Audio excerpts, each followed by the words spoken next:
Hello, नमस्कार.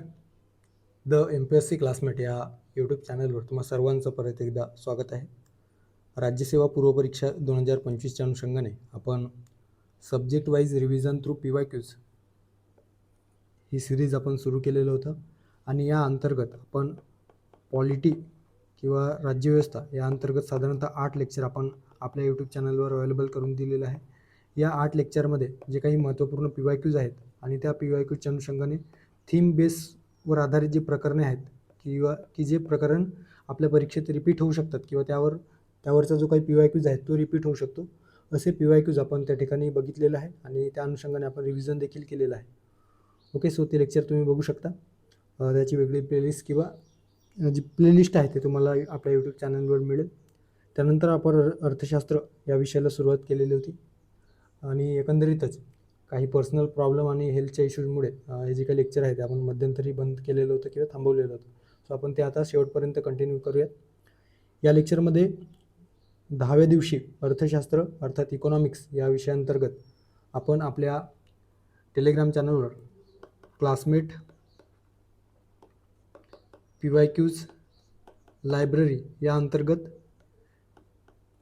आर्थिक नियोजन, पंचवार्षिक योजना आणि शाश्वत विकास या टॉपिक अंतर्गत जे काही PYQs पोस्ट केलेलं होतं तर त्याचं विश्लेषण आपण या ठिकाणी करूयात आणि एकंदरीतच आपल्या येणाऱ्या परीक्षेसाठी यातून तुम्हाला नक्कीच हेल्पफुल होणार आहे अशा पद्धतीने आपण हे जे काही लेक्चर आहे ते आपण डिझाईन केलेलं आहे. सो नक्की शेवटपर्यंत पहा. सो थेट आपण कुठलाही फापट पसारा चर्चा न करता थेट आपण आपल्या विषयाला सुरू करूयात. सो पहिला प्रश्न या ठिकाणी एकंदरीतच आर्थिक विकास च्या संदर्भाने अलीकडे विशेषतः 2023-24मध्ये आपल्याला पूर्वपरीक्षेमध्ये व्याख्यांवर आधारित किंवा डेफिनेशन बेस आपल्याला इकॉनॉमिक्सच्या दृष्टिकोनातून आर्थिक विकास आणि आर्थिक वृद्धी या संदर्भाने प्रश्न विचारताना दिसून येतात. सो याआधी ते मुख्य परीक्षेमध्ये विचारले जायचे, मात्र अलीकडे ते पूर्वपरीक्षेमध्ये देखील विचारले जात आहे आणि इव्हन कंबाईनच्या पूर्वपरीक्षेमध्ये देखील ते विचारले जात आहे. त्यामुळे व्याख्यांवर आधारित जे काही ऑथेंटिक सोर्सेस आहेत ज्याच्यामध्ये YCMचे बुक्स असतील, त्या अंतर्गत ज्या काही कोर अर्थशास्त्र या विषयाअंतर्गत जे काही बुक्स आहेत आणि त्यामध्ये व्याख्या दिलेल्या आहेत तर ते व्याख्या करणे अपेक्षित आहे. सो या ठिकाणी एक YCMमधून हे जे काही व्याख्या दिलेलं आहे तर ते या ठिकाणी स्निपेट आपण घेतलेलं आहे आणि त्यावरूनच डायरेक्ट आयोगाने राज्यसेवा मुख्य 2020मध्ये प्रश्न विचारलेला होता. सो प्रश्न काय आहे तर आर्थिक विकास म्हणजे दरडोई उत्पन्नात वाढ होणे होय, ही आर्थिक विकासाची व्याख्या कोणी मांडली आहे असा प्रश्न राज्यसेवा मुख्य 2020मध्ये विचारलेला आहे आणि भविष्यात हे परत प्रश्न रिपीट होऊ शकतात. ओके, पूर्वपरीक्षेमध्ये. सो पर्याय दिलेलं होतं मेयर व बॉल्डविन, त्यानंतर प्राध्यापक विल्यमसन, प्राध्यापक लेविस ज्याला लुईस देखील म्हटलं जातो, ओकन व रिचर्डसन. सो आर्थिक विकासाच्या संदर्भाने जे काही डेफिनेशन दिलेलं आहे इकॉनॉमिक डेव्हलपमेंटच्या संदर्भाने, सो मायर किंवा मेयर बॉल्डविन यांनी काय म्हटलेलं आहे तर आर्थिक विकास म्हणजे दीर्घकाळ अविरतपणे चालणारी प्रक्रिया आहे. त्या प्रक्रियेमुळे राष्ट्रीय उत्पन्नात व दरडोई उत्पन्नात वाढ घडून येते. असा एकंदरीतच जी व्याख्या आहे ते आर्थिक विकासाची व्याख्या मायर व बॉल्डविन यांनी केलेलं आहे. सो आर्थिक विकास दीर्घकाळ चालणारी अविरत प्रक्रिया आहे. ओके, सो दीर्घकाळात चालणारी अविरत प्रक्रिया आहे आणि या प्रक्रियेमुळे काय होतं तर देशाच्या राष्ट्रीय उत्पन्नामध्ये आणि एकूणच दरडोई उत्पन्नामध्ये वाढ घडून येतो असा एकंदरीतच मेयर व बॉल्डविन यांनी म्हटलेलं आहे. आता या ठिकाणी आर्थिक विकास म्हणजे दरडोई उत्पन्नात वाढ होणे हे आहे अशा पद्धतीने दिलेलं आहे. या ठिकाणी राष्ट्रीय उत्पन्नात व दरडोई उत्पन्नात वाढ म्हटलेलं आहे. सो हे देखील त्या व्याख्येवर किंवा व्याख्येच्या अनुषंगाने हे देखील बरोबर असू शकतं की मायर व बॉल्डविन यांनी म्हटलेलं असेल, मात्र या ठिकाणी फक्त दरडोई उत्पन्नात वाढ असं दिलेलं आहे. त्याच्यामुळे आपल्याला मोस्ट अप्रोप्रिएट जर व्याख्या बघितली तर प्रोफेसर लुईस किंवा प्राध्यापक लेविस यांनी म्हटलेली जी व्याख्या आहे दरडोई उत्पन्नात होणारी वाढ म्हणजे आर्थिक विकास होय, हे जे काही स्टेटमेंट आहे स्ट्रेट फॉरवर्ड. सो या स्टेटमेंटलाच घेऊन आयोगाने प्रश्न बनवलेला आहे किंवा प्रश्न विचारलेला आहे. सो ते योग्य जर आपण आन्सर बघितलं तर या प्रश्नाचे योग्य आन्सर असणार आहे प्राध्यापक लेविस. ओके, सो आर्थिक विकास म्हणजे दरडोई उत्पन्नात वाढ होणे होय. ओके, सो दरडोई उत्पन्नात होणारी वाढ म्हणजे आर्थिक विकास होय. सो प्रोफेसर लेविस आणि त्यामुळे या प्रश्नाचे योग्य पर्याय असणार आहे पर्याय क्रमांक 3. ओके, आता यासोबतच आपल्याला किंडल बर्जर यांच्यावर देखील भविष्यात प्रश्न विचारला जाऊ शकतो. सो त्यामुळे त्यांनी काय म्हटलेलं आहे ते देखील आपल्याला माहिती असणे अपेक्षित आहे. त्या ठिकाणी कीवर्ड काय आपण शोधून काढू शकतो. तर आर्थिक विकास म्हणजे अधिक उत्पादन घेणे शक्य होते असा तांत्रिक व संस्थात्मक बदल. सो या ठिकाणी आपल्यासाठी कीवर्ड असणार आहे अधिक उत्पादन घेण्यासाठी जे काही तांत्रिक आणि संस्थात्मक बदल केले जातात, सो त्याला आर्थिक विकास म्हटलेला आहे. आणि कोणी म्हटलेलं आहे तर प्राध्यापक किंडल बर्जर यांनी म्हटलेलं आहे. सो ते आपल्याला या ठिकाणी लक्षात ठेवायचं आहे. त्यासोबतच प्रोफेसर बाईट सिंग यांनी आर्थिक विकासाची व्याख्या काय केलेली आहे तर देशातील समाजामध्ये अल्पविकसित स्तरातून उच्च आर्थिक स्तराला गाठण्याचा प्रयत्न केला जातो. सो त्याला त्यांनी आर्थिक विकास म्हटलेला आहे. सो अल्पविकसित स्तरातून उच्च आर्थिक स्तर कोणी म्हटलेलं आहे तर बाईट सिंग यांनी म्हटलेलं आहे. सो बाईट दिलेला आहे असं आपण लक्षात ठेवू शकतो की अल्पविकसित स्तरातून उच्च आर्थिक स्तराला गाठण्याचा प्रयत्न म्हणजेच आर्थिक विकास होय. ओके, सो बाईट सिंग लक्षात ठेवायचं. किंडल बर्जर यांचं काय म्हणणं आहे, काय म्हटलेलं आहे किंडल बर्जर यांनी तर अधिक उत्पादन घेणे जेव्हा तांत्रिक व संस्थात्मक बदलामुळे शक्य होतं तर त्यालाच या ठिकाणी आर्थिक विकास म्हटलेला आहे. ओके, आणि मायर व बॉल्डविन यांनी दीर्घकाळ हे जे काही कीवर्ड आहे तर ते आपल्याला माहिती असणे अपेक्षित आहे. दीर्घकाळ अविरतपणे चालणारी जी प्रक्रिया आहे आणि त्या प्रक्रियेमुळे राष्ट्रीय उत्पन्नात व दरडोई उत्पन्नात वाढ होते तर त्याला मायर व बॉल्डविन यांनी एकंदरीतच आर्थिक विकास म्हटलेला आहे. ओके, आणि प्रोफेसर लुईसच्या बाबतीत आयोगाने त्यावर प्रश्न विचारलेलाच आहे. ओके, सो हे आपल्याला लक्षात ठेवायचं आहे. सो पर्याय क्रमांक 3 या प्रश्नाचं योग्य पर्याय असणार आहे. त्यानंतरचा पुढचा प्रश्न आहे भारतीय अर्थव्यवस्थेच्या विकासासाठी डॅश डॅश यांनी किंवा डॅश डॅश यावर्षी मुंबई योजना बनवण्यात आली. वनसेवा मुख्य परीक्षा 2022 मध्ये विचारण्यात आलेला प्रश्न आहे. पर्याय दिलेला आहे 1950, 1947, 1930, 1944. ओके, आता जेव्हा आपण पंचवार्षिक योजना अभ्यासतो तर पंचवार्षिक योजना अभ्यासण्याच्या आधी स्वातंत्र्यापूर्वी ज्या काही पंचवार्षिक योजनेसाठी किंवा नियोजन प्रक्रियेसाठी जे काही प्रयत्न झालेले होते सो त्या अनुषंगाने आपण साधारणतः आपल्या जे काही टेक्स्ट बुक आपण अभ्यासत असतो तर त्यामध्ये दिलेलं असतं सॉरी. सो त्या अनुषंगाने 1934 मध्ये विश्वेश्वरय्या योजना जे विश्वेश्वरय्या यांनी मांडलेली होती. सो प्लॅनिंगच्या अनुषंगाने आणि विशेषतः त्यांनी औद्योगिकीकरणावर भर देण्यासाठी आणि इंडस्ट्रियल डेव्हलपमेंटच्या अनुषंगाने जी प्लॅन किंवा जी योजना तयार केलेली होती तर त्याला विश्वेश्वरय्या योजना म्हटलं जातो. आणि खऱ्या अर्थानं सर्वप्रथम जी सुरुवात आहे या नियोजन प्रक्रियेची तर यांनी मांडलेल्या जे काही योजनेच्या आधारावर नियोजन प्रक्रियेची सुरुवात झाली असे म्हटले जाते. सो 1934 मध्ये विश्वेश्वरय्या योजना मांडण्यात आलेली होती. त्यानंतर 1938 मध्ये काँग्रेसची योजना होती जी विशेषतः हरिपुरा अधिवेशनामध्ये मांडण्यात आलेली होती आणि यावेळेसच एकंदरीतच राष्ट्रीय नियोजन समितीची स्थापना करण्यात आलेली आहे. तर ते एक लक्षात ठेवायचं आहे. त्यानंतर 1944 मध्ये बॉम्बे प्लॅन किंवा त्यालाच मुंबई योजना म्हटलं जातो आहे. सो जवळपास 8 उद्योगपतींनी तयार केलेली ही योजना आहे. सो लक्षात ठेवायचं आहे 8 उद्योगपती. आता या ठिकाणी तुम्हाला व्यवस्थित दिसेल का. सो जहांगीर, रतनजी दादाभाई टाटा, त्याच्यानंतर आहे घनश्यामदास बिर्ला, त्यानंतर आहे अर्देशीर दलाल, श्रीराम कस्तुरभाई लालभाई, त्यानंतर अर्देशीर दाराशाव श्रॉफ, सर पुरुषोत्तमदास ठाकूरदास आणि जॉन मथाई अशा 8 लोकांनी एकंदरीतच त्यांचं एकंदरीत विशेषतः भांडवलशाही किंवा इंडस्ट्रीयल अप्रोचवर आधारित ही जी काही योजना आहे तर ती होती. जास्तीत जास्त नफा कशा पद्धतीने कमवता येईल तर त्यासाठी म्हणून ही जी काही योजना आहे ती मांडण्यात आलेली होती. सो त्याला बॉम्बे प्लॅन योजना किंवा मुंबई योजना म्हटलं जात आहे. सो त्यावरच आयोगाने प्रश्न विचारलेला आहे. कोणत्या वर्षी मांडण्यात आलेलं होतं तर 1944. सो लक्षात ठेवायचं 1944 मुंबई योजना. पर्याय क्रमांक 4 या प्रश्नाचं योग्य पर्याय असणार आहे. त्यानंतर 1944 मध्येच गांधी योजना म्हणून नारायण अग्रवाल हे नाव आपल्याला लक्षात ठेवायचं आहे, ज्यांनी ग्रामविकास व कुटीर उद्योगावर आधारित अशी योजना त्यांनी मांडलेली होती किंवा योजना आखलेली होती. सो द गांधीयन प्लॅन ज्याला म्हटलं जातो. सो नारायण अग्रवाल यांनी मांडलेला आहे 1944 मध्ये. त्यानंतर 1945 मध्ये जनता योजना. पुढच्याच प्रश्नामध्ये जनता योजनेसंदर्भात दिलेलं आहे की कोणत्या व्यक्तीने किंवा कोणी मांडलेलं आहे. सो मानवेंद्रनाथ रॉय किंवा एन रॉय यांनी मार्क्सवादी विचारसरणीवर आधारित योजना किंवा प्लॅन जी आहे तर ती आखलेली होती. सो त्याला जनता योजना म्हटलं गेलेलं आहे. सो ते एक लक्षात ठेवायचं आहे. 1945 मध्ये मांडलेलं आहे. त्यानंतर 1950 मध्ये सर्वोदय योजना. सो सर्वोदय योजना जयप्रकाश नारायण किंवा JP नारायण यांनी मांडलेली योजना आहे. विशेषतः महात्मा गांधी आणि विनोबा भावे यांच्या आधारात किंवा यांचे जे विचारसरणी आहेत ग्रामीण विकासाच्या आधारावर त्यांनी ही योजना मांडलेली होती. सो त्यालाच सर्वोदय योजना म्हटलं जातो आहे. सो ते एक लक्षात ठेवायचं आहे. 1950मध्ये मांडलेली योजना आहे. JP नारायण यांनी ही सर्वोदय योजना मांडलेली आहे. ओके, सो पर्याय क्रमांक 4 या प्रश्नाचं योग्य पर्याय असणार आहे. पुढचा प्रश्न तर स्ट्रेट फॉरवर्ड आहे. राज्यसेवा मुख्य 2021मध्ये विचारलेला. जनता योजना कोणी तयार केलेली होती? मागच्याच याच्यामध्ये बघितलेलं आहे. सो जनता योजना मानवेंद्रनाथ रॉय.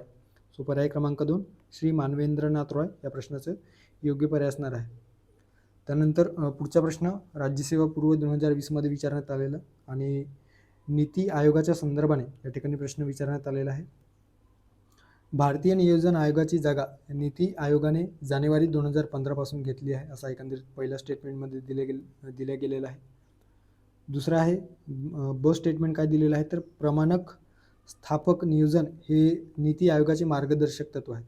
आता प्रमाणक स्थापक नियोजन म्हणजे काय तर नॉर्मेटिव्ह म्हणजे थोडा दिशादर्शनाचे जे काही काम करणारी जी थिंक टँक आहे किंवा जी संस्था आहे तर त्याला नॉर्मेटिव्ह संस्था म्हटला जातो. सो एक प्रमाण ठरवून दिला जातो की कशा पद्धतीने आपण योजनेच्या प्रक्रियेमध्ये आपण विकास करू शकतो किंवा त्या योजनेला आपण एकंदरीतच एक्झिक्यूट करू शकतो. सो त्यालाच या ठिकाणी नॉर्मेटिव्ह म्हटलं गेलेलं आहे. सो प्रमाणक स्थापक नियोजन हे नीती आयोगाचे मार्गदर्शक तत्व आहे का? सो हे जे काही स्टेटमेंट आहे ते देखील योग्य असणार आहे. कारण नीती आयोग एक धोरणात्मक थिंक टँक म्हणून कार्य करत असते. ज्या काही गव्हर्नमेंटच्या पॉलिसीज आहेत तर ते पॉलिसीज इम्प्लिमेंट करण्यासाठी जे काही धोरण आहे तर त्या धोरणाची शिफारस करण्याचे काम किंवा धोरण तयार करण्यासाठी शिफारस करण्याचे काम एकंदरीतच नीती आयोग सरकारला करत असतो.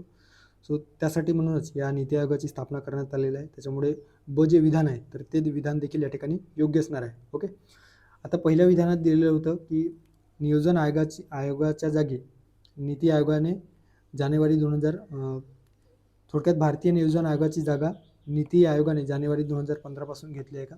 सो अ जे विधान आहे ते या ठिकाणी योग्य असणार आहे. सो या ठिकाणी स्थापना जर आपण बघितलं तर 1 जानेवारी 2015 रोजी केंद्रीय मंत्रिमंडळाच्या ठरावाद्वारे ही जी काही नीती आयोग आहे ते स्थापन करण्यात आलेले आहे.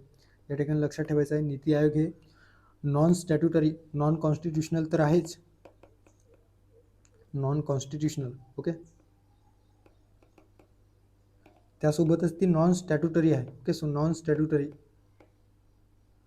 म्हणजेच ती स्टॅट्युटरी किंवा वैधानिक दर्जा नीती आयोगाला प्राप्त नाही, तर ती केवळ मंत्रिमंडळाच्या ठरावाद्वारे स्थापन झालेली एक संस्था आहे. ओके, सो 6 दशकांपासून अस्तित्वात असलेल्या नियोजन आयोगाच्या जागी नीती आयोगाने जी जागा आहे ती घेतलेली आहे.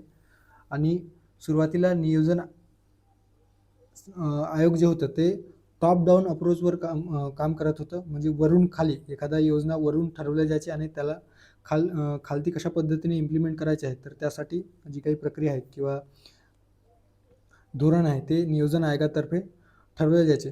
आता नीती आयोगाद्वारे एकंदरीतच बॉटम अप अप्रोच किंवा त्यालाच खालून वर प्रक्रिया सुरुवातीला ग्रामीण भागापासून किंवा ग्राम पातळीवर कशा पद्धतीने डेव्हलपमेंट करता येईल किंवा विकास कामं जे आहेत ते पोहोचवता येईल त्याचा विचार करून हळूहळू ते वरच्या पातळीपर्यंत त्याचा इम्प्लिमेंट करण्यासाठी किंवा त्याला ॲडव्हान्स करण्यासाठी म्हणून जे काही अप्रोच आहे किंवा जी पॉलिसी आहे तर त्यासाठी धोरण आखण्यासाठी किंवा धोरण तयार करण्यासाठी शिफारस करण्याचे काम या नीती आयोगाद्वारे केलं जातं. सो आपल्याला बॉटम अप अप्रोच या ठिकाणी लक्षात घ्यायचं आहे. ओके, सो खालून वर प्रक्रियेच्या पद्धतीने नियोजन करण्यावर भर हे जी काही नीती आयोग आहे ती करीत असतो. ओके, सो धोरण निर्मितीचा विचार केला तर राष्ट्रीय व राज्य पातळीवरील धोरणांवर राजनीतिक व तांत्रिक सल्ला देण्यासाठी हे नीती आयोग कार्य करत असतो. नीती आयोगाची स्थापना 2015 आपण आताच बघितलं. आणि एकंदरीतच सहकारी संघराज्यवाद, समावेशक विकास आणि धोरणात्मक नवोन्मेष किंवा ज्याला पॉलिसी इनोव्हेशन म्हटलं गेलेलं आहे. सो या 3 घटकांवर आधारित किंवा या 3 घटकांवर भर देणारी ही एक संस्था आहे. सो ते एक लक्षात ठेवायचं आहे. ओके, सो पर्याय क्रमांक अ आणि ब दोन्ही बरोबर असणार आहे. पर्याय क्रमांक 3. ओके, यासोबतच काही 7 पिलर देखील या नीती आयोगाचे आखून दिलेले आहे. सो ते देखील आपल्याला लक्षात ठेवायचं आहे. ज्याच्यामध्ये प्रो पीपल म्हणजे लोकांच्या दृष्टिकोनातून ज्या काही महत्त्वपूर्ण योजना आहेत किंवा पॉलिसी आहे तर त्यासाठी शिफारस करणे सरकारकडे. इन्क्लुजन ऑफ ऑल सर्वसमावेशक अशा योजना आखण्यासाठी मदत करणे किंवा पॉलिसी मेकिंगसाठी मदत करणे. प्रोॲक्टिव्हिटी, त्यानंतर इक्वेलिटी अर्थात समानता प्रस्थापित करणे.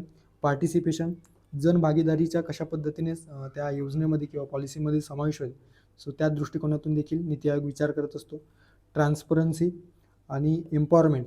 ओके, सो एम्पॉवरमेंटमध्ये वुमन एम्पॉवरमेंट असेल, वल्नरेबल सेक्शनचा एम्पॉवरमेंट असेल, ह्या गोष्टींचा विचार करूनच एकंदरीतच नीती आयोगाने किंवा नीती आयोगाचे 7 पिलर असल्याचे आपल्याला या ठिकाणी दिसून येतो. ओके, सो पर्याय क्रमांक 3 या प्रश्नाचं योग्य पर्याय असणार आहे. त्यानंतर पुढे जाऊयात. पुढचा प्रश्न आहे, 12वी पंचवार्षिक योजनेच्या उद्दिष्टांमध्ये किंमत वाढीचा दर किती टक्के स्थिर ठेवणे आवश्यक होते. अतिशय फॅक्च्युअल आणि आकडेवारी बेस जर प्रश्न असेल तर या ठिकाणी माझा वैयक्तिक अनुभव सांगतो. कदाचित काहींना ते पटेल किंवा नाही ते या ठिकाणी त्याविषयी बोलणार नाही. मात्र मी आतापर्यंत माझ्या प्रिपरेशनच्या दरम्यान किंवा PYQच्या ॲनालिसिसवरून असं लक्षात आलेलं आहे की आकडेवारी जर बेस प्रश्न विचारलेला असेल आयोगाने तर मोस्ट ऑफ द टाईम त्या प्रश्नाचं ॲन्सर हे पहिल्या क्रमांकाचं असण्याची जी काही प्रोबॅबिलिटी आहे ती सर्वाधिक आतापर्यंत मला दिसून आलेली आहे. सो तुमचं यापेक्षा जे काही मत आहे ते वेगळे असू शकतात. मात्र अतिशय डाटाबेस प्रश्न असेल तर ते आपल्याला लक्षात ठेवणे तितकं जे काही ड्युएबल गोष्टी नसतात. ओके, सो आकडेवारी बेस असेल तर किती आकडेवारी आपण लक्षात ठेवणार. ओके, सो या ठिकाणी एक्झॅक्ट फिगर विचारलेलं असेल, एक्झॅक्ट आकडेवारी विचारलेली असेल, सो अशा वेळेस जर पर्याय क्रमांक 1 असेल तर ते तुम्ही हिंट करू शकता किंवा त्या पर्यायाला तुम्ही अटेम्प्ट करू शकता. ओके, अगेन तुमच्या ते वैयक्तिक चॉईसवर असणार आहे. सो या ठिकाणी पर्याय क्रमांक 1 4.5 ते 5% असा एकंदरीतच किंमत वाढीचा दर 12व्या पंचवार्षिक योजनेमध्ये 12व्या पंचवार्षिक योजनेच्या उद्दिष्टांमध्ये स्थिर ठेवणे आवश्यक होते. ओके, आता हा जो काही आकडेवारी आहे एक्झॅक्ट ते मला कुठल्याही पुस्तकामध्ये अजूनपर्यंत दिसलेलं नाही. सो पर्याय क्रमांक 1 या प्रश्नाचं योग्य पर्याय आहे आणि मी देखील राज्यसेवा पूर्वमध्ये पहिल्याच पर्याय योग्य करून आलेलं होतं, जे पर्याय बरोबर आलेलं आहे. ओके, सो 12व्या पंचवार्षिक योजनेच्या संदर्भात या ठिकाणी काही बेसिक फॅक्च्युअल डेटा दिलेला आहे, ते तुम्ही नोट डाऊन करून ठेवू शकता. अदरवाईज तुम्हाला या लेक्चरची PDF आपल्या टेलिग्राम चॅनलवर द MPSC क्लासमेट किंवा क्लासमेट PYQज लायब्ररीमध्ये तुम्हाला अवेलेबल होऊन जाईल. ओके, सो अध्यक्ष कोण होते तर डॉक्टर मनमोहन सिंग. आता 12व्या पंचवार्षिक योजनेचा जर कालावधी आपण बघितलं तर 2012 ते 2017 असा आखण्यात आलेलं होतं. उपाध्यक्ष कोण होते तर मॉन्टेग सिंग अहलुवालिया हे होते. या योजनेची उद्दिष्ट जर आपण बघितलं तर 6 मुख्य टार्गेटेड जे लक्ष्य आहेत ते 6 होते. 25 ठळक निर्देशकांमध्ये ते विभागले गेलेले होते आणि 7 घटकात ते बायफर्केट करण्यात आलेलं होतं. आता 7 घटक कुठले आहेत ते आपण या ठिकाणी बघणार आहोत. सो या योजनेचं नाव काय आहे तर जलद, अधिक समावेशक आणि शाश्वत विकास. या ठिकाणी कीवर्ड लक्षात ठेवायचं आहे. शाश्वत विकास हा शब्द आला तर लक्षात ठेवायचं शाश्वत विकास फक्त 12व्या योजनेमध्ये या शाश्वत विकास या कीवर्डचा समावेश करण्यात आलेला होता. सो योजनेमध्ये भर देण्यासाठी सो एकंदरीतच जे रिओ या ठिकाणी जी परिषद Rio+20 परिषद झालेली होती आणि त्यामध्ये ग्रीन इकॉनॉमीच्या दृष्टिकोनातून आणि शाश्वत विकासाच्या दृष्टिकोनातून आंतरराष्ट्रीय पातळीवर काही इनिशिएटिव्ह घेण्यात आलेलं होतं. सो त्याला अनुसरूनच एकंदरीतच त्याचा जो प्रभाव आहे तो आपल्या 12व्या पंचवार्षिक योजनेमध्ये दिसून आला आणि शाश्वत विकास हा जो काही शब्द आहे तो जोडण्यात आलेला होता. सो ते एक लक्षात ठेवायचं आहे. आर्थिक वृद्धी, समावेशक विकास आणि शाश्वत विकास यावर मुख्य भर देण्यात आलेला होता. ही जी काही योजना आहे ते पूर्ण होण्याआधीच एकंदरीतच नवीन सरकार स्थापन झालेलं आहे 2014मध्ये.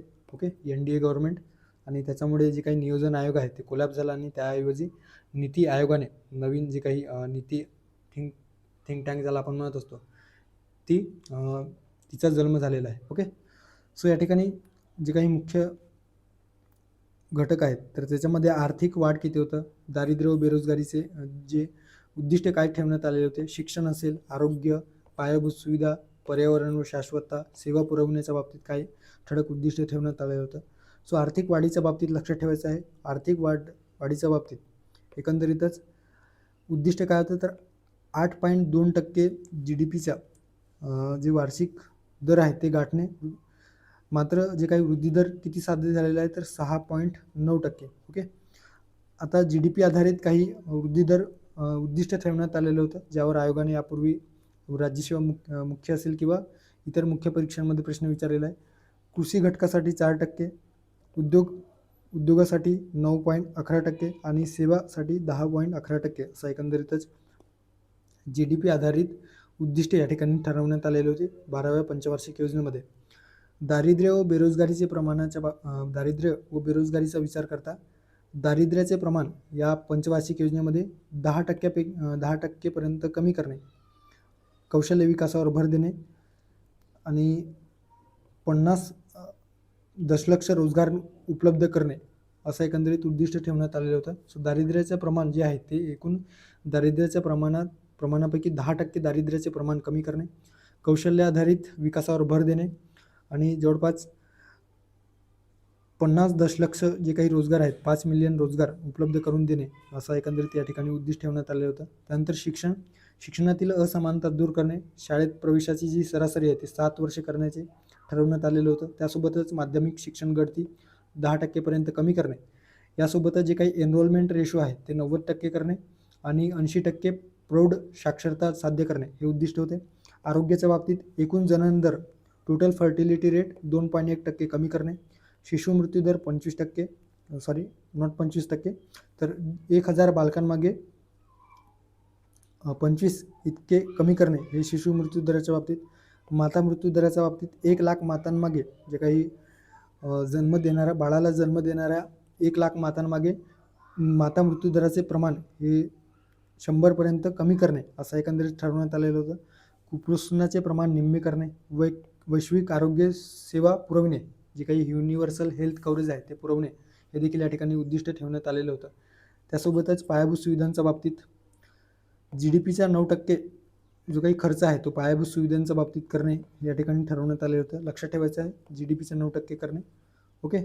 त्यासोबतच इतर पायाभूत सुविधा ज्याच्यामध्ये वीज असतील, रस्ते, सिंचन वगैरे इत्यादींमध्ये विकास करणे, राष्ट्रीय व राज्य महामार्गांचे दुपदरीकरण करणे असे या ठिकाणी ठरवण्यात आले होतं. पर्यावरण शाश्वततेच्या बाबतीत देखील तुम्ही या ठिकाणी वाचू शकता. 30,000 मेगावॅट पुनर्निर्मितीक्षम ऊर्जा रिन्युएबल एनर्जी जे आहे तर ते साध्य करणे. ओके. सेवा पुरवण्याच्या बाबतीत जे काही सर्व्हिस सेक्टर आहे तर त्याच्या बाबतीत योजनेच्या अखेरीस 90% भारतीयांना बँकिंग सेवा पुरवणे आणि बँक खात्याची जी काही जोडणी आहे ती आधारशी करणे असं एकंदरीत ठरवण्यात आलेलं होतं.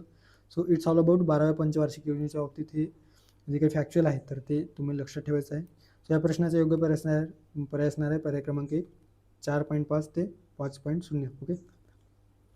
त्यानंतर 11व्या पंचवार्षिक योजनेच्या संदर्भात या ठिकाणी राज्यसेवा मुख्य 2024मध्ये लेटेस्टमध्ये विचारण्यात आलेला प्रश्न. भारतीय नियोजन आयोगाने 11व्या पंचवार्षिक योजनेत कोणती संकल्पना समाविष्ट केली होती? संतुलित वृद्धी, संतुलित विकास, सर्वसमावेशक वृद्धी, समान विकास. सो 12व्या पंचवार्षिक योजनेच्या बाबतीत या ठिकाणी लक्षात ठेवायचं आहे 12व्या पंचवार्षिक योजनेचा जो कालावधी आहे तो 1 एप्रिल 2007 ते 31 मार्च 2012. अध्यक्ष कोण होते तर मनमोहन सिंग हे अध्यक्ष होते आणि उपाध्यक्ष मॉन्टेक सिंग अहलुवालिया. ओके. योजनेला काय नाव देण्यात आलेलं होतं तर जलद आणि समावेशक वाढ. या ठिकाणी कीवर्डवरून तुमच्या लक्षात आलेलं असेल की समावेशक या घटकावर भर देण्यात आलेलं होतं. जलद आणि समावेशक वाढ किंवा समावेशक विकास यावर भर देण्यात आलेलं होतं. प्रोव्हाइडिंग अर्बन जे काही युटिलिटीज आहेत ते ग्रामीण भागामध्ये पुरवण्यासाठी किंवा ज्याला पुरा प्रतिमान म्हटलं जातं आहे जे डॉक्टर APJ अब्दुल कलाम यांनी मांडलेलं होतं तर त्यावर भर देण्यात आलेलं होतं किंवा पुरा प्रतिमान या ठिकाणी सुचवण्यात आलेलं होतं. मुख्य भर आर्थिक वृद्धी, समावेशक विकास आणि सामाजिक सेवा यावर मुख्य भर देण्यात आलेलं होतं. योजनेची उद्दिष्टे व लक्ष्य हे 6 गटांमध्ये ओके स्ट्रेट फॉरवर्ड प्रश्न विचारण्यात आलेला होता. राज्यसेवा पूर्वमध्ये 6 गटात विभागण्यात आलेलं आहे. सो ते एक लक्षात ठेवायचं आहे ज्यामध्ये आर्थिक वाढ, दारिद्र्य व बेरोजगारी, शिक्षण, आरोग्य, पायाभूत सुविधा, पर्यावरण व शाश्वतता असे 6 घटकांवर जे काही 11वी पंचवार्षिक योजना आहे ते विभागले गेलेलं होतं. ओके. आर्थिक वाढीचा विचार करता 8.1% वार्षिक वृद्धी दर गाठायचं होतं, मात्र साध्य किती झालेलं आहे तर 7.9%. ओके. कृषीचे 4% वृद्धी दर गाठायचं होतं, 3.3% साध्य झालेलं आहे. उद्योगाच्या बाबतीत 9.11% वृद्धी दर गाठायचं होतं, 6.6% साध्य झालेलं आहे. म्हणजे थोडक्यात आर्थिक वृद्धी दर गाठण्यामध्ये 11वी पंचवार्षिक योजना ही अपयशी ठरलेली आहे. ओके, जवळपास 7.9%च्या म्हणजे 8.1 जे ठरवलेलं होतं, सो जवळजवळ साध्य करण्याच्या मार्गावर तरी अपयशी ठरलेली ही योजना आहे. दारिद्र्य व बेरोजगारीच्या बाबतीत दारिद्र्याचे प्रमाण, एकूण दारिद्र्याचे जे प्रमाण आहे ते 10%ने कमी करणे, सुशिक्षित बेरोजगारी 5%ने खाली आणणे आणि अकुशल कामगार मजुरी दरात 20% वाढ करणे हे एकंदरीत दारिद्र्य व बेरोजगारीच्या संदर्भाने जे काही मुख्य उद्दिष्ट आहे ते ठरवण्यात आलेलं होतं. शिक्षणाच्या बाबतीत साक्षरता दर 85% गाठणे, स्त्री पुरुष शिक्षण तफावत जी आहे ते 10%पर्यंत खाली आणणे, उच्च शिक्षण प्रमाण जे आहे ते 15% करणे, माध्यमिक शाळांमधील जी गळती आहे ती 20%ने कमी करणे इत्यादी शिक्षणाच्या बाबतीत जे धोरण आहे ते ठरवण्यात आलेलं होतं. आरोग्याच्या बाबतीत एकूण जनन दर 2.1%ने कमी करणे, शिशु मृत्यू दर 28 करणे, माता मृत्यू दर 100, ओके, कुपोषणाचे प्रमाण निम्मे करणे, पायाभूत सुविधांच्या बाबतीत 2009पर्यंत जे काही ग्रामीण भागातील सर्व खेडे आहेत किंवा BPL कुटुंब आहेत तर त्या कुटुंबांना वीज जोडणी पुरवणे, सर्व गावांना रस्ते प्रोव्हाइड करणे, 2007पर्यंत सर्व खेड्यांना टेलिफोनने जोडणे असं एकंदरीत उद्दिष्ट या ठिकाणी ठेवण्यात आलेलं होतं. 2012पर्यंत ब्रॉडबँड सेवा, 2012पर्यंत गरिबांना घर बांधण्यासाठी जागा उपलब्ध करून देणे पायाभूत सुविधेच्या बाबतीत आहे. पर्यावरण व शाश्वततेच्या बाबतीत वनच्छादनाचे जे प्रमाण आहे ते 5%ने वाढ करणे, 2011-12पर्यंत नद्या व घनकचरा व्यवस्थापन करणे आणि ऊर्जा कार्यक्षमता 2016-17पर्यंत 20%ने वाढवणे. ओके, सो 11व्या पंचवार्षिक योजनेच्या बाबतीत लक्ष ठेवायचं आहे. त्या ठिकाणी योग्य पर्याय असणाऱ्या पर्याय क्रमांक 3 सर्वसमावेशक वृद्धी. ओके, त्यानंतर पुढे जाऊया. पुढची योजना आहे, आता या ठिकाणी लक्षात ठेवायचं आहे सर्वच योजना आपण या ठिकाणी घेतलेल्या नाही, तर ज्या काही मुख्य योजना आहेत ज्यावर आयोगाने फ्रिक्वेंटली प्रश्न विचारलेले आहेत असेच योजना आपण या ठिकाणी घेतलेल्या आहेत. सो लक्षात ठेवायचं आहे सर्वच्या सर्व योजना या ठिकाणी आपण घेतलेल्या नाही. जर तुम्हाला योजना पंचवार्षिक योजना बघायचं असेल तर आपली प्लेलिस्ट आहे इकॉनॉमिक्सची, तर त्याच्यामध्ये आपण जे आपल्या परीक्षेत राज्यसेवेच्या सिलेबसमध्ये पूर्वपरीक्षेच्या सिलेबसमध्ये जे पॉईंट्स मेन्शन केलेले आहेत तर त्या संपूर्ण पॉईंट्सवर आपण इन डिटेल जे काही लेक्चर आहे ते आपण यूट्यूब चॅनलवर अवेलेबल करून दिलेले आहे. सो ते देखील तुम्ही बघू शकता. ओके, 8व्या पंचवार्षिक योजनेमध्ये पुढीलपैकी कोणत्या उद्दिष्टांवर भर देण्यात आलेला होता? कर सहाय्यक मुख्य परीक्षा 2022मध्ये विचारण्यात आलेला प्रश्न. रोजगार निर्मिती, आरोग्य सुविधा, लोकसंख्या वृद्धीमध्ये वाढ. आता या ठिकाणी असे जे काही प्रश्न असतात ते एकंदरीतच आपल्याला एक्झॅक्ट ॲन्सर माहीत नसलं तरी पर्याय वाचून देखील आपण योग्य ॲन्सरपर्यंत पोहोचू शकतो. ओके, फॉर एक्झाम्पल या ठिकाणी जे स्टेटमेंट दिलेलं आहे की लोकसंख्या वृद्धीमध्ये वाढ करणे. आधीच भारताची लोकसंख्या मोठ्या प्रमाणामध्ये आहे आणि त्यामुळे लोकसंख्या वाढल्यामुळे जे काही समस्या आहेत त्या समस्या मोठ्या प्रमाणामध्ये आपल्याला भेडसावत आहे, ज्याच्यामध्ये दारिद्र्य असेल, बेरोजगारी असतील, ओके, पायाभूत सुविधांचा अभाव असेल, सो इत्यादी, किंवा उत्पन्नातील असमानता असेल. सो ह्या दूर करण्यासाठी सरकार काय करत असते तर लोकसंख्या कशा पद्धतीने नियंत्रणात असेल किंवा कमी असेल यावर भर देत असतं. विशेषतः विकसनशील जे राष्ट्र असतात, सो ज्या राष्ट्रांमध्ये अधिक लोकसंख्या आहे सो ते त्या राष्ट्रांमध्ये तेथील जे गव्हर्नमेंट आहे ते लोकसंख्या नियंत्रणावर भर देत असतं. सो या ठिकाणी 8व्या पंचवार्षिक योजनेच्या दरम्यान आणि विशेषतः लोकसंख्या विस्फोटानंतर जे विधान दिलेलं आहे, जो पर्याय दिलेला आहे त्याच्यामध्ये लोकसंख्या वृद्धीमध्ये वाढ करणे हे असू शकतं का? तर नक्कीच नाही. त्यामुळे जर आपण स्टेटमेंट जे विधान आहे ते वगळलं तर आपल्याला योग्य पर्यायापर्यंत आपण पोहोचू शकतो. सो एलिमेंट केल्याच्या नंतर असणारा जो पर्याय आहे ते आपण एलिमेंट करू शकतो. सो तीनही पर्याय अर्थात पहिला, तिसरा आणि चौथा पर्याय या ठिकाणी एलिमेंट होतो आणि पर्याय क्रमांक 2 फक्त आणि ब या प्रश्नाचं योग्य पर्याय असणार आहे. ओके, सो याच्यामध्ये रोजगार निर्मिती, आरोग्य सुविधा यावर भर देण्यात आलेला होता. सो लक्षात ठेवायचं आहे 8व्या पंचवार्षिक योजनेच्या बाबतीत. 8व्या पंचवार्षिक योजनेमध्ये मनमोहन प्रतिमान, ज्याला LPG धोरण म्हटलं गेलेलं आहे, ते स्वीकारण्यात आलेलं होतं. उदारीकरण, खाजगीकरण आणि जागतिकीकरण. ओके, JW मिलर यांचा जो काही प्रतिमान आहे, सो JW मिलर यांचा विशेषतः मानवी भांडवलावर गुंतवणूक करणे हे जे काही प्रतिमान आहेत तर याच 8व्या पंचवार्षिक योजनेमध्ये स्वीकारण्यात आलेलं होतं, ज्यामध्ये मोठ्या प्रमाणामध्ये ग्रामीण भागामध्ये किंवा शहरी भागामध्ये दारिद्र्याचे प्रमाण दूर करण्यासाठी किंवा बेरोजगारी दूर करण्यासाठी मानवी भांडवलावर भर देण्यासाठी योजना सुरू करण्यात आलेल्या होत्या. ओके, ज्याच्यामध्ये सित्रा योजना असेल, त्यानंतर आहे प्रधानमंत्री रोजगार योजना असेल, आश्वासित मजुरी योजना असतील, मध्यान्ह आहार योजना असतील, सो इत्यादी योजना या ठिकाणी सुरू करण्यात आलेल्या आहे. 8व्या पंचवार्षिक योजनेचा कालावधी 1 एप्रिल 1992 ते 31 मार्च 1997 असा आहे. सुरुवातीला अध्यक्ष कोण होते तर नरसिंह राव हे होते. त्यानंतर त्यांचा राजीनाम्यानंतर देवगौडा हे अध्यक्ष झाले, अर्थात पंतप्रधान हे अध्यक्ष असतात, त्यामुळे बाय डिफॉल्ट देवगौडा हे अध्यक्ष झालेले होते. तर उपाध्यक्ष प्रणव मुखर्जी होते. या योजनेला इतर काय नाव देण्यात आलेलं होतं तर मनुष्यबळ विकास योजना हे नाव होतं. यावर देखील आयोगाने कंबाईनच्या पूर्वपरीक्षेमध्ये किंवा मुख्य परीक्षेमध्ये यावर प्रश्न विचारलेला आहे, सो लक्षात ठेवायचं आहे. मनुष्यबळ योजना कोणत्या योजनेला म्हटलं जातं आहे असा प्रश्न विचारण्यात आलेला होता. सो ती योजना आहे 8वी पंचवार्षिक योजना. मुख्य भर मानव विकासाला या ठिकाणी प्राधान्य देण्यात आलेलं आहे. आणि एकंदरीतच आपण आपल्या अर्थशास्त्रामध्ये अभ्यासत असतो, जे काही मानव विकास अहवाल आहे ते 1990मध्ये पहिल्यांदा जाहीर करण्यात आलेलं होतं. आणि खऱ्या अर्थानं मानव विकासावर किंवा मानवी भांडवलावर भर देण्याचा जो काही उद्दिष्ट आहे त्या ठिकाणी स्पष्ट झालेलं होतं. आणि त्या अनुषंगाने देखील हे जे काही योजना आहे तर त्यावर विशेषतः मनुष्यबळ विकासावर प्राधान्य देण्यात आल्याचे आपल्याला दिसून येतं. ओके, उद्दिष्ट जर आपण बघितलं तर अर्थव्यवस्थेला गती देण्यासाठी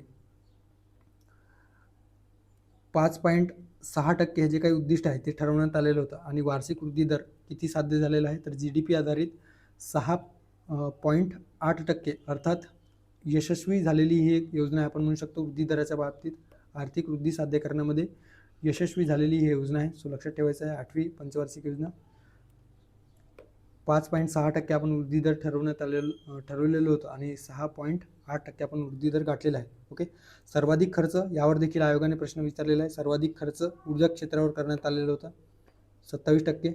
ओके, सो आणि पूर्णपणे सूचकात्मक किंवा इंडिकेटिव्ह नियोजनाला सुरुवात झालेली होती. अर्थात प्रायव्हेट जे काही LPG धोरणामध्ये प्रायव्हेट कंपनीज असतील किंवा खाजगी क्षेत्राला देखील अर्थव्यवस्थेमध्ये मोठ्या प्रमाणामध्ये हस्तक्षेप करण्याचा किंवा गुंतवणूक करण्याचा अधिकार त्या ठिकाणी प्राप्त झालेला होता. ओके, सो काही घडामोडी किंवा योजना देखील या ठिकाणी दिलेल्या आहे, ज्याच्यामध्ये सित्रा योजना ग्रामीण कारागिरांना सुधारित संच पुरवणारी योजना म्हटला जातो 1992मध्ये.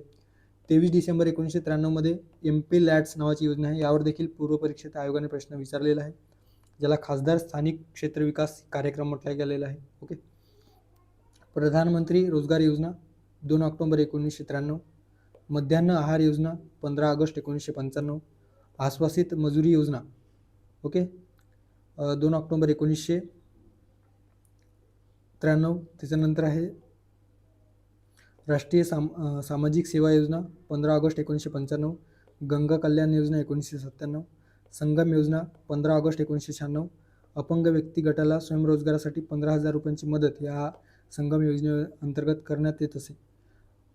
त्यानंतर आहे याच वेळेस रुपया हा चालू खात्यावर पूर्णतः 1994मध्ये परिवर्तनीय करण्यात आला. सो ते देखील आपल्याला लक्षात ठेवायचं आहे. सो पर्याय क्रमांक 2 या प्रश्नाचा योग्य पर्याय असणार आहे. ओके, त्यानंतरचा नीती आयोगाच्या संदर्भाने एकंदरीतच नीती आयोगाच्या रचनेच्या संदर्भाने या ठिकाणी प्रश्न विचारण्यात आलेला आहे. नीती आयोगाच्या संदर्भात खालील विधाने विचारात घ्या. राज्यसेवा मुख्य 2021. अविधान आहे अध्यक्ष म्हणून भारताचे पंतप्रधान असतात. ब आहे भारताचे राष्ट्रपती उपाध्यक्षाची निवड करतात. क आहे सर्व राज्यांच्या मुख्यमंत्र्यांचा समावेश गव्हर्नमेंट काउन्सिलमध्ये असतो. फक्त ब बरोबर आहे. त्यानंतर आहे अ आणि ब बरोबर आहेत आणि अ आणि क बरोबर आहेत. सो कुठला पर्याय या ठिकाणी योग्य असणार आहे. आता नीती आयोगाच्या बाबतीत रचना जर बघितलं तर एक अध्यक्ष, एक उपाध्यक्ष आणि इतर काही गव्हर्निंग काउन्सिलचे सदस्य असतात, तज्ज्ञ समिती असतात. त्या ठिकाणी अध्यक्ष कोण असतात तर पंतप्रधान हे अध्यक्ष असतात बाय डिफॉल्ट. पंतप्रधान नियुक्त एक उपाध्यक्ष असतात. ओके, सो लक्षात ठेवायचे व्हाईस चेअरपर्सन हे कोण नियुक्त करतात तर पंतप्रधान करतात. 2025मध्ये सुमन के बेरी हे सध्या नीती आयोगाचे उपाध्यक्ष आहेत. त्यानंतर आहे शासन परिषद गव्हर्निंग काउन्सिलमध्ये सर्व राज्यांचे मुख्यमंत्री, केंद्रशासित प्रदेशांचे राज्यपाल किंवा लेफ्टनंट गव्हर्नर किंवा ज्याला उपराज्यपाल आपण म्हणत असतो आणि इतर जे काही केंद्रशासित प्रदेशांचे या ठिकाणी प्रशासक पाहिजे होता. ओके, सो प्रशासक यांचा समावेश असतो. प्रादेशिक परिषद किंवा रिजनल काउन्सिलमध्ये आता रिजनल काउन्सिल काय असतो तर प्रादेशिक प्रश्न सोडवण्यासाठी संबंधित राज्याचे मुख्यमंत्री व केंद्रशासित प्रदेशाचे जे प्रमुख असतात तर ते याच्यामध्ये असतात. काही ठिकाणी प्रशासक असतील किंवा उपराज्यपाल असतील तर त्यांचा समावेश असतो. तज्ज्ञ समिती असते, एक एक्सपर्ट कमिटी, त्याच्यामध्ये आरोग्य, शिक्षण, पायाभूत सुविधा अशा विशिष्ट क्षेत्रामध्ये सल्ला देण्यासाठी त्या त्या क्षेत्रातील तज्ज्ञ व्यक्तींचा समावेश या तज्ज्ञ समितीमध्ये असतो. ओके, सो हे लक्षात ठेवायचं आहे.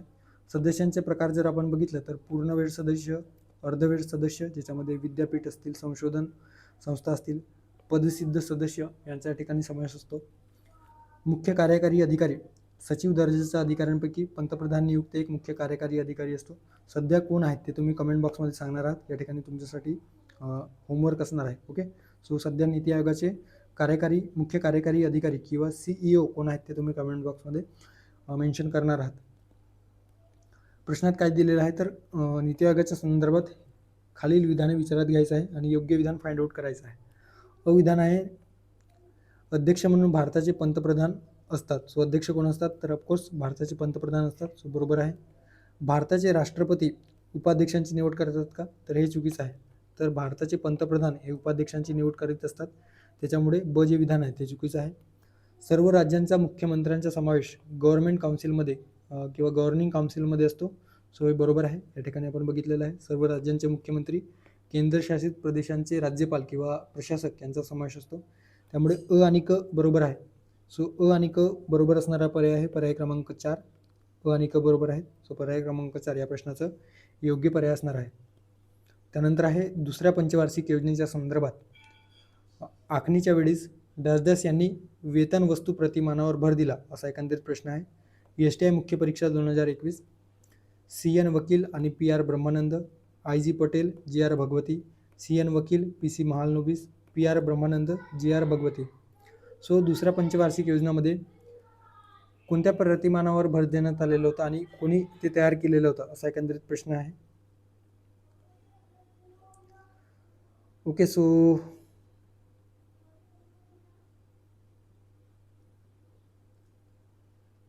एक मिनटं.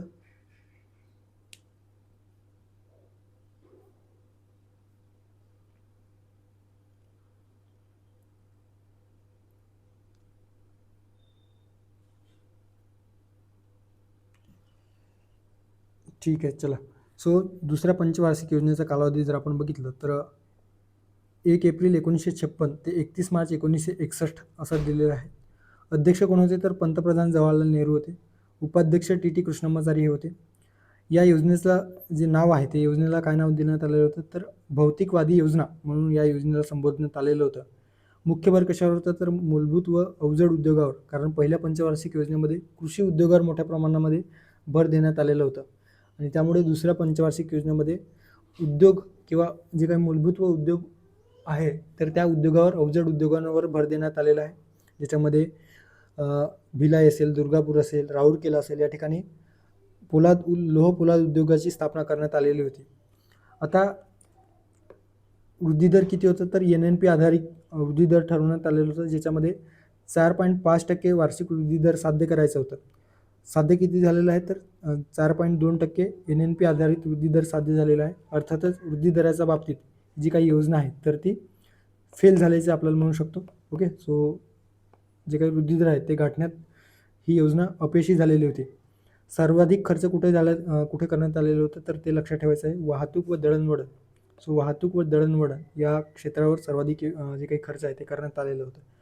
आता या ठिकाणी लक्षात ठेवायचं आहे दुसऱ्या पंचवार्षिक योजनेच्या दरम्यान जे काही प्रतिमान आहे ते प्रतिमान महालनोबिस प्रतिमान स्वीकारण्यात आलेलं होतं. मात्र दुसऱ्या पंचवार्षिक योजनेच्या दरम्यान जेव्हा प्रतिमान स्वीकारण्याच्या संदर्भाने एक वेतन वस्तू प्रतिमानावर भर देण्यासाठी किंवा जी काही वकील CN वकील आणि PR ब्रह्मानंद यांनी सर्वात आधी वेतन वस्तू प्रतिमानाची जी काही सूचना आहे किंवा शिफारस आहे ते या दुसऱ्या पंचवार्षिक योजनेच्या दरम्यान केलेली होती. सो त्याविषयीचे जे काही दुसऱ्या पंचवार्षिक योजनेच्या दरम्यानचे जे काही प्रतिमान आहे किंवा वेतन वस्तू प्रतिमान काय आहे ते तुम्ही आपल्या YouTube चॅनलवर जी प्लेलिस्ट आहे तर राज्यसेवा पूर्व किंवा MPSC प्रिलिम्स 2024च्या संदर्भाने आपण लेक्चर सिरीज घेतलेलं होतं तर त्याच्यामध्ये पंचवार्षिक योजना बघा, त्याच्यामध्ये आपण ते सविस्तर डिस्कस केलेलं आहे. ओके, सो ही जी काही शिफारस आहे ते आय थिंक दुसऱ्या पंचवार्षिक योजनेमध्ये या ठिकाणी केलेली आहे. मात्र त्याचं जे काही अंमलबजावणी आहे ते चौथ्या पंचवार्षिक किंवा आय थिंक चौथ्या पंचवार्षिक योजनेपासून जी काही CN वकील आणि PR ब्रह्मानंद आहेत, तर त्यांच्या वेतन वस्तू प्रतिमानावर त्या ठिकाणी जी काही प्रतिमान आहे ते स्वीकारण्यात आलेलं होतं. तर शिफारस दुसऱ्या पंचवार्षिक योजनेदरम्यान CN वकील आणि PR ब्रह्मानंद यांनी केलेलं होतं वेतन वस्तू प्रतिमान. ओके. मात्र या ठिकाणी दुसऱ्या पंचवार्षिक योजनेमध्ये गव्हर्नमेंटने काय स्वीकार केलं, तर महालनोबिस प्रतिमान स्वीकारण्यात आलेलं होतं, ज्याच्यामध्ये भौतिक गुंतवणूक भांडवली वस्तूमध्ये करणे, सो तीव्र औद्योगिकरणास चालना मिळेल आणि दीर्घावधीत मोठी आर्थिक वाढ करता येईल. मात्र रोजगार वृद्धीसाठी लघु उद्योगाचा विकास देखील करण्यात यावा अशा स्वरूपाचा जे काही प्रतिमान आहे ते या ठिकाणी स्वीकारण्यात आलेलं होतं. ओके. सो भौतिक गुंतवणूक जी आहे, सो गुंतवणूक करायचं असेल तर एकंदरीतच भांडवली वस्तूमध्ये करणे, जेणेकरून जे उद्योग आपण स्थापन केलेले आहे ते मोठ्या प्रमाणामध्ये त्या उद्योगांना किंवा औद्योगिकीकरणाला आणखी चालना मिळेल आणि अधिक आर्थिक विकास होईल. आणि रोजगार वाढ करायची असेल तर लघु उद्योगाचा विकास करणे या ठिकाणी ठरवण्यात आलेलं होतं. ओके. सो पर्याय क्रमांक 1 या प्रश्नाचं योग्य पर्याय असणार आहे. आता विकास प्रक्रियेदरम्यान जे काही महत्त्वपूर्ण योजना आहेत, तर कुठल्या योजना सुरुवात झालेल्या होत्या, कोणकोणत्या योजना सुरू झालेल्या होत्या, तर ते देखील आपल्याला माहिती असणे अपेक्षित आहे. भिलाई लोहपोलाद उद्योग, दुर्गापूर लोहपोलाद उद्योग, राऊरकेला लोहपोलाद उद्योग.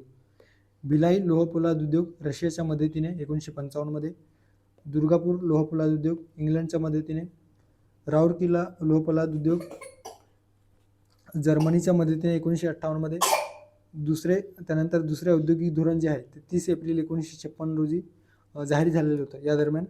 सो समाजवादी समाज रचना तत्व या आधारावर ही जी काही योजना आहे, एकंदरीत दुसरे औद्योगिक धोरण, तर या पंचवार्षिक योजनेच्या दरम्यान स्वीकारण्यात आलेलं होतं. अणुऊर्जा आयोग या दरम्यान स्थापन झालेला आहे 1 मार्च 1958ला, ज्याचे पहिले अध्यक्ष डॉक्टर होमी भाभा हे होते. भेलची स्थापना भारत हेवी इलेक्ट्रिकल लिमिटेड याची स्थापना, इलेक्ट्रॉनिक लिमिटेड याची स्थापना 1953 मध्ये स्थापन झालेली आहे. ओके. राऊरकेला खत कारखाना, ज्यामध्ये सोना नावाचे जे नायट्रोजन खत तयार केले जायचे, तर त्याची देखील स्थापना करण्यात आलेली आहे. नांगल पंजाब या ठिकाणी नांगल खत कारखाना स्थापन करण्यात आले. LICची स्थापना 1 सप्टेंबर 1956ला स्थापन झालेली आहे. यासोबतच BSE अर्थात बॉम्बे स्टॉक एक्सचेंजची स्थापना देखील या दरम्यान झालेली आहे 31 ऑगस्ट 1957. सो पर्याय क्रमांक 1 या प्रश्नाचा योग्य पर्याय असणार आहे. त्यानंतरचा प्रश्न आहे 10व्या पंचवार्षिक योजनेच्या संदर्भात. 10व्या पंचवार्षिक योजनेमध्ये कोणत्या क्षेत्राला गाभा क्षेत्र मानण्यात आले असा प्रश्न आहे. ESO मुख्य 2019, औद्योगिक क्षेत्र, कृषी क्षेत्र, सहकारी क्षेत्र, शिक्षण क्षेत्र. फक्त अ आणि ब, फक्त ब, यापैकी नाही. सो 10व्या पंचवार्षिक योजनेचे जे पहिले अध्यक्ष होते सुरुवातीला ते अटल बिहारी वाजपेयी होते, त्यानंतर मनमोहन सिंग. 10वी पंचवार्षिक योजना एकंदरीतच कालावधी जर आपण विचारात घेतलं तर 1 एप्रिल 2002 ते 31 मार्च 2007. सुरुवातीला NDA गव्हर्नमेंट स्थापन झालेली होती. त्यानंतर NDA गव्हर्नमेंट जी आहे तर ती कोलॅप्स झाली किंवा NDA गव्हर्नमेंटची जी काही सरकार आहे ते संपुष्टात आलं. त्यानंतर परत UPA गव्हर्नमेंट अर्थात काँग्रेस प्रणित सरकार आलं. त्याच्यानंतर जे अध्यक्ष झाले होते तर डॉक्टर मनमोहन सिंग पंतप्रधान झाल्याच्यानंतर, आणि उपाध्यक्ष मॉन्टेग सिंग अहलुवालिया. ओके. या योजनेला शिक्षण योजना देखील म्हटलं जातो. का शिक्षण योजना म्हटलं जातो, तर एकंदरीतच या दरम्यान जे काही शिक्षणाचा अधिकार, ओके, सो शिक्षणाचा अधिकाराच्या बाबतीत जे काही मुवमेंट आहे तर त्याला सुरुवात झालेली होती. 86वी घटना दुरुस्ती कायदा त्या ठिकाणी करण्यात आलेली होती 2002 मध्ये, आणि त्यानुसार शिक्षणाला मूलभूत हक्काचा अधिकार देण्यात आलेला होता, आणि म्हणूनच याला शिक्षण योजना देखील म्हटलं जातो. लोकांची योजना देखील म्हटलं जातो. लोकांसाठी जे काही रोजगारक्षम योजना या ठिकाणी राबवण्यात आलेलं होतं, ज्याच्यामध्ये मनरेगा योजना असतील, त्यानंतर आहे राष्ट्रीय कामाच्या मोबदल्यात अन्न योजना, भारत निर्माण योजना इत्यादी योजना त्या ठिकाणी सुरू करण्यात आलेली होती. मुख्य भर सामाजिक विकास यावर भर देण्यात आलेला आहे. ओके. सर्वाधिक खर्च विचारात घेतला, ओके, यावर आयोगाने मागच्याच वर्षी आय थिंक प्रश्न विचारलेला आहे की 10व्या पंचवार्षिक योजनेवर कोणत्या घटकावर सर्वाधिक खर्च, तर उद्योग क्षेत्रावर सर्वाधिक खर्च करण्यात आलेला आहे. सो उद्योग क्षेत्रावर सर्वाधिक खर्च या 10व्या पंचवार्षिक योजनेच्या दरम्यान करण्यात आलेला आहे. त्यानंतर उद्दिष्टे 7.9% वार्षिक वृद्धी दर गाठायचं होतं, जे साध्य किती झालेलं आहे तर 7.7%. ओके. सो ते लक्षात ठेवायचं. दारिद्र्य निर्मूलन या ठिकाणी ठरवण्यात आलेलं होतं. कृषी क्षेत्राला गाभा क्षेत्र जे काही दर्जा आहे ते देण्यात आलेलं होतं. ओके. सो विशेषतः कृषी घटकावर आधारित जे काही रोजगार आहेत तर त्याला चालना देणे, ग्रामीण भागातील योजनेला चालना देणे, असा एकंदरीतच या ठिकाणी कृषी क्षेत्राला गाभा क्षेत्र या ठिकाणी दर्जा देण्यात आलेला होता. सो त्यावरच आयोगाने प्रश्न विचारलेला आहे.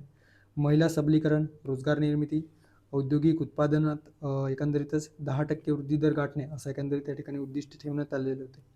सो 10व्या योजनेत कोणत्या क्षेत्राला गाभा क्षेत्र मानण्यात आलेलं आहे? तर औद्योगिक क्षेत्र आहे का? तर नाही. कृषी क्षेत्र यस. सहकारी क्षेत्र नाही. शिक्षण क्षेत्र नाही. ओके. सो पर्याय क्रमांक फक्त ब असणार आहे, पर्याय क्रमांक 3. सो पर्याय क्रमांक 3 या प्रश्नाचं योग्य पर्याय असणार आहे. ओके. इतर ज्या काही योजना आहेत किंवा कोणकोणत्या घडामोडी त्या दरम्यान 10व्या पंचवार्षिक योजनेदरम्यान घडलेल्या होत्या ते तुम्ही या ठिकाणी बघू शकता. FRBM कायदा 2003 आलेलं होतं. त्यानंतर आहे मुलींच्या प्राथमिक शिक्षणासाठी राष्ट्रीय योजना जुलै 2003. राष्ट्रीय कामासाठी किंवा राष्ट्रीय कामाच्या मोबदल्यात अन्न योजना 2004. राष्ट्रीय ग्रामीण आरोग्य मिशन 12 एप्रिल 2005. जननी सुरक्षा योजना, भारत निर्माण योजना. ओके. जवाहरलाल नेहरू राष्ट्रीय पुनरुत्थान योजना, शहरी भागाच्या पायाभूत सुविधांसाठी. त्यानंतर आहे ग्रामीण रोजगार हमी योजना 2 फेब्रुवारी 2006 सुरू करण्यात आलेली होती. वंदे मातरम योजना 9 फेब्रुवारी 2004 जी विशेषतः गरोदर मातांना आरोग्य सुविधा पुरवणे. 86वी घटनादुरुस्ती कायदा जे शिक्षणाचा अधिकार भारतीय राज्यघटनेच्या कलम 21 समावेश करण्यात आलेला आहे. ओके. सो पर्याय क्रमांक 3 या प्रश्नाचा योग्य पर्याय असणार आहे. पुढे जाऊयात. पुढचे जे प्रश्न आहेत एकंदरीत शाश्वत विकासाच्या बाबतीत प्रश्न दिलेला आहे. खालील योग्य विधाने विचारात घ्या. राज्यसेवा मुख्य 2023. एक मिनटं.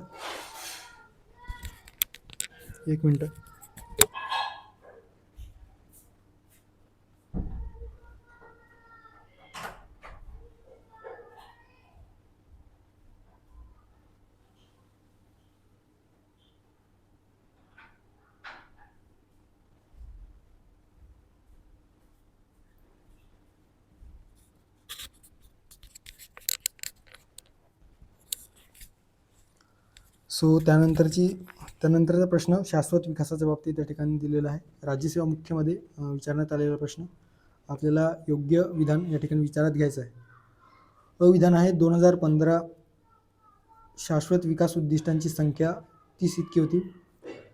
त्यानंतर आहे स्वैच्छिक राष्ट्रीय पुनरावलोकन अहवाल 2017 ज्याच्यामध्ये 7 शाश्वत विकास लक्ष्यांवर केंद्रित आहे. ओके.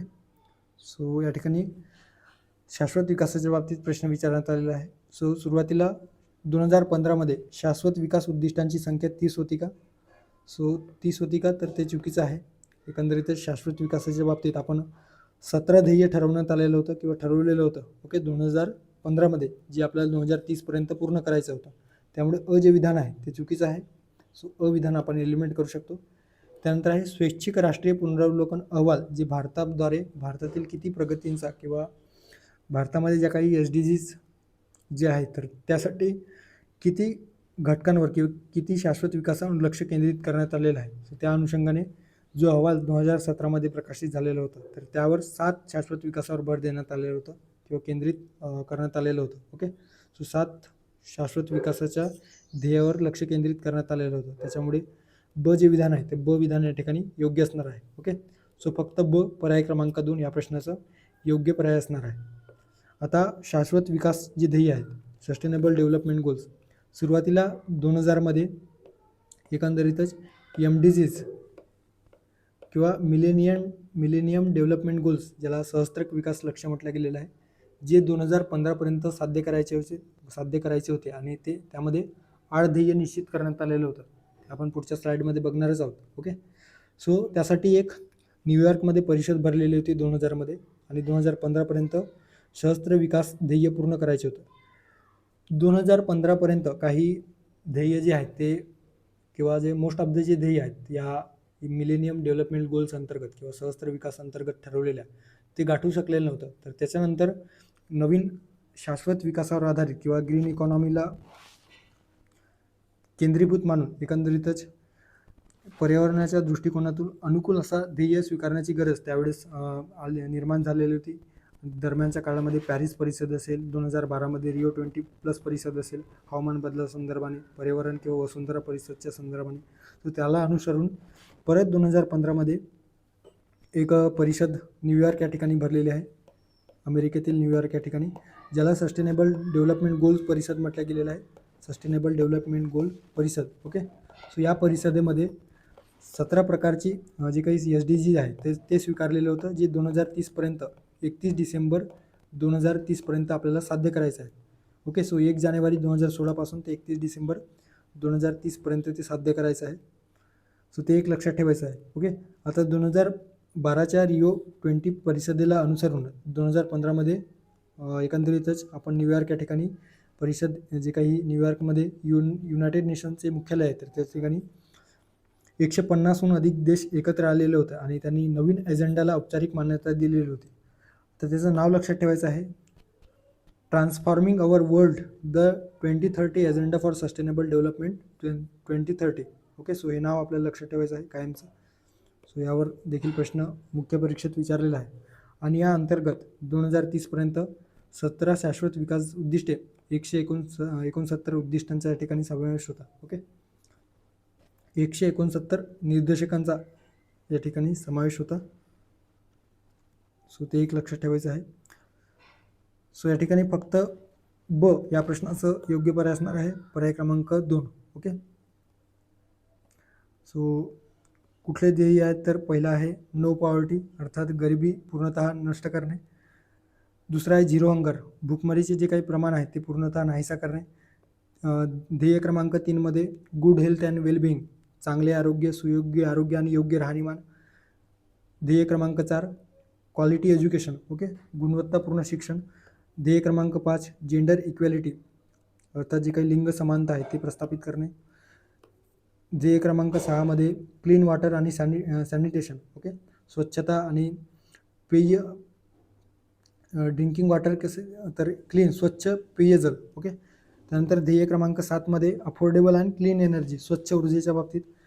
ध्येय क्रमांक 8 डिसेंट वर्क आणि इकॉनॉमिक ग्रोथ, आर्थिक वाढ आणि योग्य कार्य किंवा काम, हे ध्येय क्रमांक 8मध्ये दिलेलं आहे. ध्येय क्रमांक 9मध्ये इंडस्ट्री, इनोव्हेशन आणि इन्फ्रास्ट्रक्चरच्या बाबतीत देण्यात आलेलं आहे. सो लक्षात ठेवायचं आहे, नाविन्यपूर्ण ज्या काही घडामोडी आहेत किंवा नाविन्यपूर्ण जे इनिशिएटिव्ह आहेत तर त्यासाठी ध्येय क्रमांक 9 देण्यात आलेला आहे. ध्येय क्रमांक 10मध्ये रिड्यूस इनइक्वॅलिटीज, जी काही असमानता आहेत तर ते दूर करणे. ध्येय क्रमांक 11 सस्टेनेबल सिटीज आणि कम्युनिटीज आहेत. ओके. सो शाश्वत जी शहरे आहेत तर ते तयार करणे, शाश्वत शहरे तयार करणे आणि शाश्वत जे काही समुदाय आहेत ते तयार करणे. ध्येय क्रमांक 12मध्ये रिस्पॉन्सिबल कन्झम्पशन आणि प्रोडक्शन. सो जे काही नैसर्गिक संसाधने आहेत तर त्यांचा योग्य जबाबदारीपूर्ण त्याचा वापर करणे आणि नैसर्गिक संसाधने आहेत ते कशा पद्धतीने परत ते प्रोडक्शन करता येईल तर त्याबाबतीत इनिशिएटिव्ह घेणे. ओके. त्यानंतर आहे ध्येय क्रमांक 13 क्लायमेट ॲक्शन, हवामान बदलाच्या संदर्भाने. ध्येय क्रमांक 14 लाईफ बिलो वॉटर. ओके, पाण्याखालील जीवांचा किंवा जीवनाचा विचार करणे. लाईफ ऑन लँड, ध्येय क्रमांक 15. ध्येय क्रमांक 16मध्ये peace, justice and strong institution, शांतता, आंतरराष्ट्रीय पातळीवर शांतता प्रस्थापित करणे. न्यायपूर्ण वातावरण तयार करणे. स्ट्रॉंग इन्स्टिट्यूशन, संस्थात्मक प्रभावाला बळकट करणे. आणि ध्येय क्रमांक 17 पार्टनरशिप फॉर द गोल्स, जे काही 16 ध्येय या ठिकाणी दिलेलं आहे तर ते निश्चितपणे गाठण्यासाठी किंवा ते ध्येय साध्य करण्यासाठी एक पार्टनरशिप किंवा जन भागीदारी, सहभागित्व प्रस्थापित करणे हे ध्येय क्रमांक 17 आहे. ओके. सो हे 17 ध्येय आपल्याला या ठिकाणी लक्षात ठेवायचं आहे. त्यानंतरचं आहे रिओ 20+ किंवा रिओ +20, संयुक्त राष्ट्राची निरंतर विकास परिषदेविषयी. निरंतर विकास परिषद म्हणजे काय तर सस्टेनेबल डेव्हलपमेंट गोल्स म्हटलेलं आहे. ओके, आयोगाने ज्या पद्धतीने ट्रान्सलेट केलेलं होतं तेच या ठिकाणी आपण प्रश्न घेतलेला आहे. सो कोणते विधान योग्य आहे? राज्यसेवा पूर्व 2022. जून 2014मध्ये ही परिषद ब्राझीलमध्ये पार पडली. या परिषदेत जगासमोर सहस्त्र विकास ध्येय. ओके. सो कीवर्ड या ठिकाणी आपल्याला लक्षात ठेवायचं आहे. 2014 सहस्त्र विकास ध्येय मांडण्यात आले का? हरित अर्थव्यवस्था धोरण विषयीची मार्गदर्शक तत्त्वे या परिषदेत स्वीकारण्यात आली. आणि त्यानंतर पर्याय क्रमांक 4मध्ये परिषदेत संयुक्त राष्ट्रीय पर्यावरण कार्यक्रमाचे सर्व अधिकार काढून घेण्यात आला. ओके, कुठला बरोबर असणार आहे? सो रिओ 20+ परिषद 1992 सर्वात आधी जी काही रिओ परिषद झालेली होती, तर तब्बल 20 वर्षांनी 2012 परत ब्राझीलमधील रिओ दी जानेरो या ठिकाणी एक परिषद झालेली आहे, ज्याला रिओ 20+ परिषद म्हटलं गेलेलं आहे. ओके, आणि याच्यामध्ये शाश्वत विकासावर मोठ्या प्रमाणामध्ये भर देण्यात आलेलं होतं आणि त्याला अनुसरूनच एक दस्तऐवज तयार करण्यात आलेला आहे, ज्याला द फ्युचर वी वॉन्ट या नावाचा हे दस्तऐवज आहे. यासोबतच ग्रीन इकॉनॉमीवर या ठिकाणी या रिओ 20+ भर देण्यात आलेलं होतं. ओके, किंवा ज्याला हरित अर्थव्यवस्था आपण म्हणत असतो.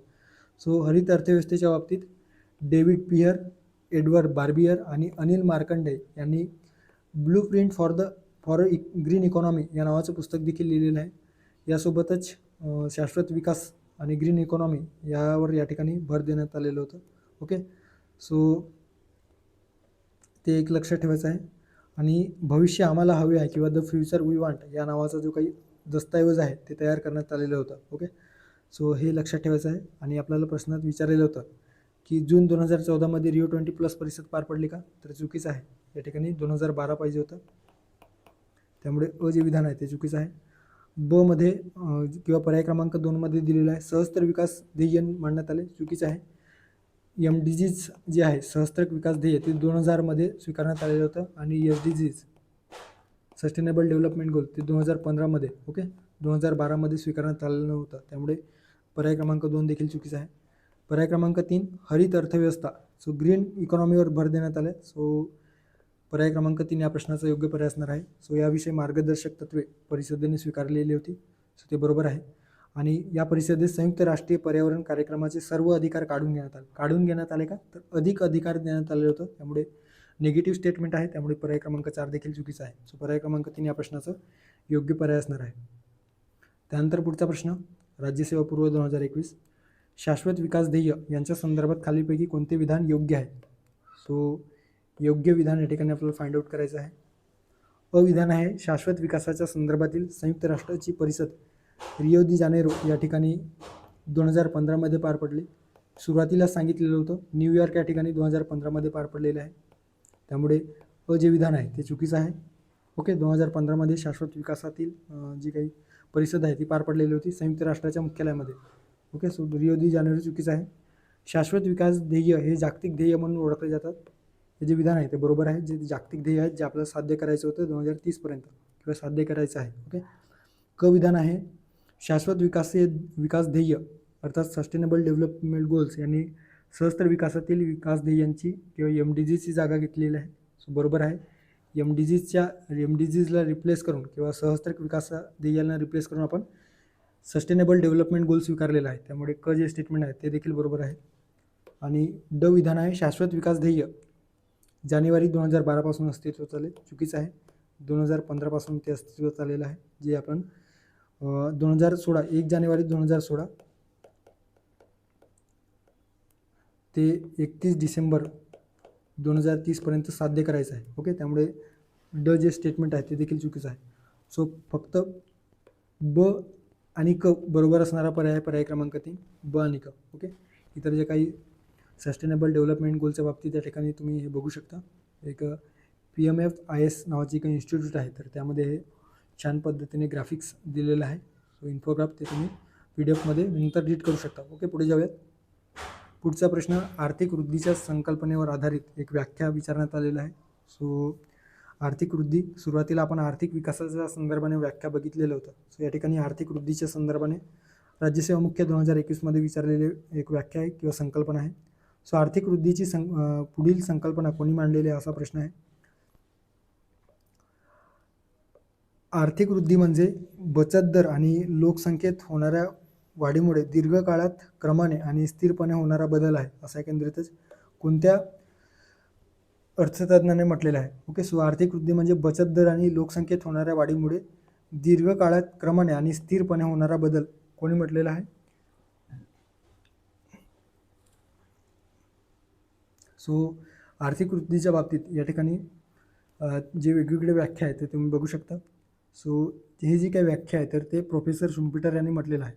सो विकास म्हणजे आर्थिक विकासाच्या बाबतीत लक्ष ठेवायचं आहे. अर्थव्यवस्थेच्या स्थैतिक अर्थव्यवस्थेतील उत्स्फूर्त बदल आणि ही विकासाची जी काही प्रक्रिया आहे ती खंडित स्वरूपाची असू शकते. तर आर्थिक वृद्धी म्हणजे अर्थव्यवस्थेत दीर्घकाळ संतपणे व सातत्याने होणारा बदल, असा एकंदरीतच दीर्घकाळात क्रमाने आणि स्थिरपणे होणारा बदल किंवा दीर्घकाळात संतपणे म्हणजे क्रमाने किंवा सातत्याने होणारा व संतपणे अर्थात स्थिरपणे होणारा बदल, असं एकंदरीत व्याख्या शुम्पीटर यांनी केलेलं आहे. सो पर्याय क्रमांक 4 या प्रश्नाचा योग्य पर्याय आहे. हिस्ट्री ऑफ इकॉनॉमिक ॲनालिसिस नावाचे पुस्तक देखील त्यांनी लिहिलेलं आहे. सो हे देखील लक्षात ठेवायचं आहे.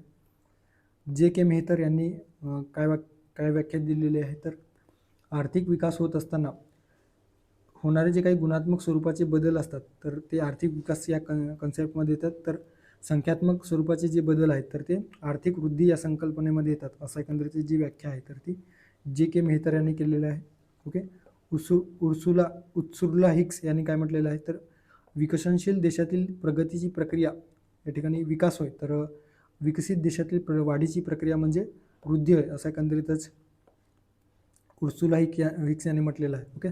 सो विकसनशील देशामध्ये जी काही विकासाची प्रक्रिया आहे, प्रगतीची जी प्रक्रिया आहे तर त्याला आर्थिक विकास म्हणायचा आहे.